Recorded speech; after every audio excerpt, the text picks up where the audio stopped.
to our Spreaker site from smithradio.com. If you would like to be a part of the show, it's 513-888-1538. You can listen to us on iHeartRadio. It is iHeart.smithradio.com. And at Twitter, it's at smithradio. Do not forget, Smith is spelled with a Y, S-M-Y-T-H. We're talking about Orlando. We're talking about terrorism. We're talking about ISIS. We're talking about Muslims. And we're talking about the religion of Islam, which is a terroristic religion. They promote terror within their own, the Quran, to terrorize people that are they're not Islamic. They don't worship Islam. Infidels. Yeah. They're infidels. If you're not a Muslim practicing, or not practicing, but claiming, you can claim, okay, I'm down with Islam. I'm cool. They'll probably leave you alone, but you might have to show them.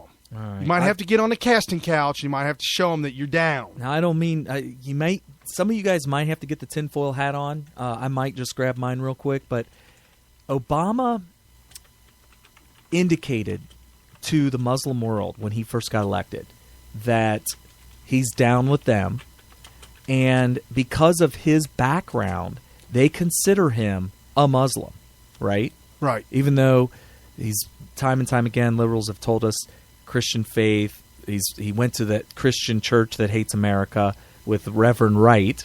Correct. Which is supposed to be a Christian church, although that's probably just a facade of what they really are, which is just an anti-American hate group that he was a part of for, 20 years?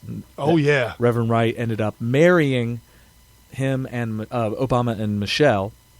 And so this is a very close personal friend and whatnot. However, the Islamic world considers Barack Obama a Muslim because his father was Muslim, and I guess because of their rules, if you were born from, if your parents were, or a parent was, or father was a Muslim, you are Muslim, period. Correct. So, that being said, doesn't it seem like, I don't know, could there be collusion in the war against America between the current sitting U.S. president and the Islamic world to take down America? I told you to get your tinfoil hat on, so I warned you. I don't think that's too far off.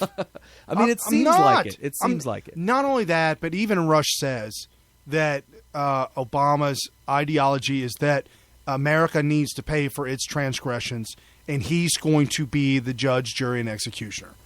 No pun intended. By the way, when you search, this is just brutal. I was doing a little search real quick. I searched last Christian that killed anyone in America. Well, the big thing, Timothy McVeigh, they say, I jumped the shark. That didn't even come up. Okay. Well, they try to paint him as this right-winger, church-going Christian boy who, attacked America with the Oklahoma City bombing. First thing that comes up is Obama's face, UK Telegraph, Orlando shooting. That's the first thing that comes up. When you typed in what? Last Christian that killed anyone in America.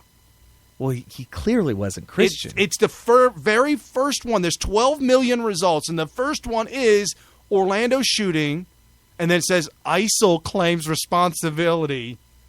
ISIL claims responsibility for the Pulse attack, and it has Obama's picture. Dude, I'm losing. You know what ISIL is, right? Why nobody claims. Obama's the only one that says ISIL. Correct. And the reason why is because if you look at the acronym, ISIL includes the land currently occupied by Israel. Correct. Which they need to be removed according to Right. So when ISIS. he says ISIL, he is sending out a strong signal, y'all need to take over that land. Right. Because that's part of the what do they call it? Caliphate. The caliphate. Yeah. The caliphate is going to involve the invasion and takeover of Israel. The second thing that comes up, article on O.J. Simpson. The third thing, again, 50 dead in Florida nightclub. Fourth thing, this is by Slate magazine, slate.com. Long tragic history of violence at LGBTQ clubs in America. You remember in 1973? 73? You remember in 73 in New York, upstate New York, there was an arson set fire to the upstairs club and killed 32 in less than 20 minutes, and the archdiocese was connected behind it somehow. 73? Yeah, and I know that date well. That's like... Because somebody was born that year. Oh, somebody that's wasn't close me. to you. Wasn't me. Wasn't me. Right. So, I'm still in my 73. That's amazing. 42 years ago, Slate is reporting on the Orlando burning, not talking about Islam, Muslims, not talking about none of that. They're claiming it's the hate on LGBTQ. And remember, the last hate was in 73, and those Christians killed us. Right. They burnt us. They burnt us down. So you're talking specifically a Christian attack on a gay target. Well, that's what Slate is comparing, the long history of violence on gays. And literally in the first paragraph, they start talking about the burning of the upstairs lounge in New Orleans. Oh, I thought it was upstate New York. It was in New Orleans. Sorry. Apologize, folks. Killing 32. And they're saying that there was no comments by politicians. Everybody wanted to sweep it under the rug.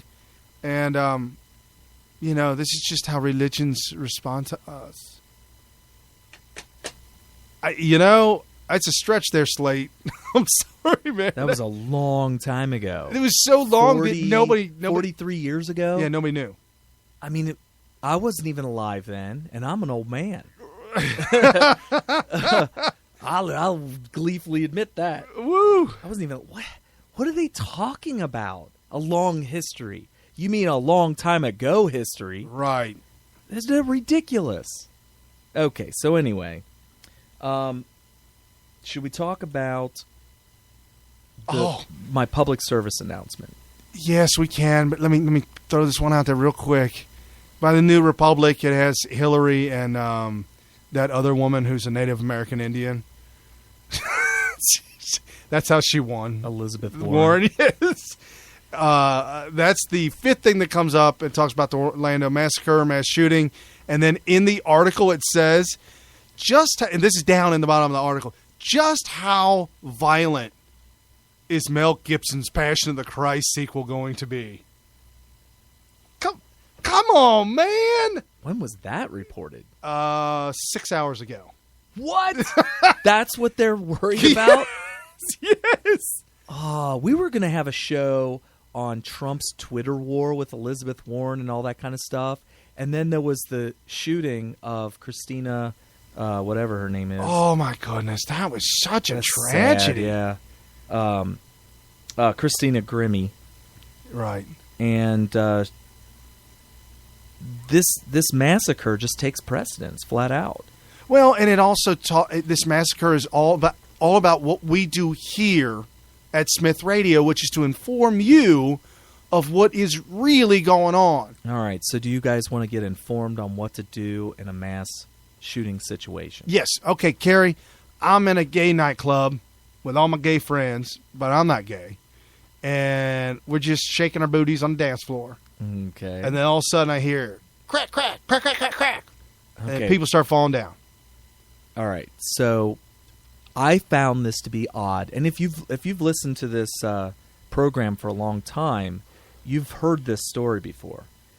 Okay. I've talked about this specifically, but this is another perfect example of what you must do. Now, assuming that there's nobody armed or hardly anybody armed, and it's you, a huge crowd, and a shooter who's hell-bent on killing everybody. Right. This is what is called an ambush. Okay. And we were taught in the Marine Corps how to handle an ambush. And it was very surprising to me because I'm just a young teenage whippersnapper in training in boot camp and Marine combat training.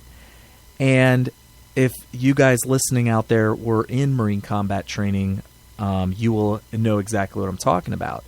They teach you do not retreat from an ambush. You do not do that. If you're going down the road with your platoon or your company or whatever you got, however big your force is, and you are ambushed, you are to turn towards the ambush. Okay. And I remember as soon as I heard that, thinking, what? Why? You got to tell me something better to do than that. Yeah. Well, you got to stop. Because that's counterintuitive. That's counterintuitive. Yeah. The thing you would think to do is start to run for your life. Right. Well, the reason why you don't run for your life is because it has been demonstrated in many, many, many wars over the centuries that when you retreat or flee from an ambush, nobody lives. You all die. Oh. So you're saying somebody's going to die, but we all won't die if we ambush. You can actually defeat an ambush. Okay. If everybody is properly trained to turn towards the ambush and attack it directly. This guy was in the middle of the dance floor firing off shots. And end up killing 50 and wounding 53. Okay, can you imagine? He's standing on the dance floor. Oh, by the way, the music stopped, and everybody ran. So he was the only one standing there, and then continued to fire. Couldn't you imagine it being the other way around? And by the way, he fires, and the people behind him put him in a headlock and start jumping on him and pouncing everybody in every direction turning directly towards him. And caving in on him. Just literally. At the most, I'm thinking, depending if he had a fully automatic or if he had really good aim or whatnot, maybe 6 deaths? Maybe. And that's assuming that he gets lucky and actually has kill shots with those shots. Right, because if you're attacking the attacker, and I'm saying 20, 30, 40 people attacking the only guy with a gun, he's not firing both of them. He's just got one in his hand. Maybe... the other shotgun's around his shoulder. He's going to keep trying to fire, but you're going to grab his hand. He's going to be grabbed from behind. The gun's going to point up. The gun's going to be down. Once you get in contact with him, he's not going to be able to do anything. No. People are going to be grabbing the barrel. People are going to be grabbing his arms, and he's just going to be swamped.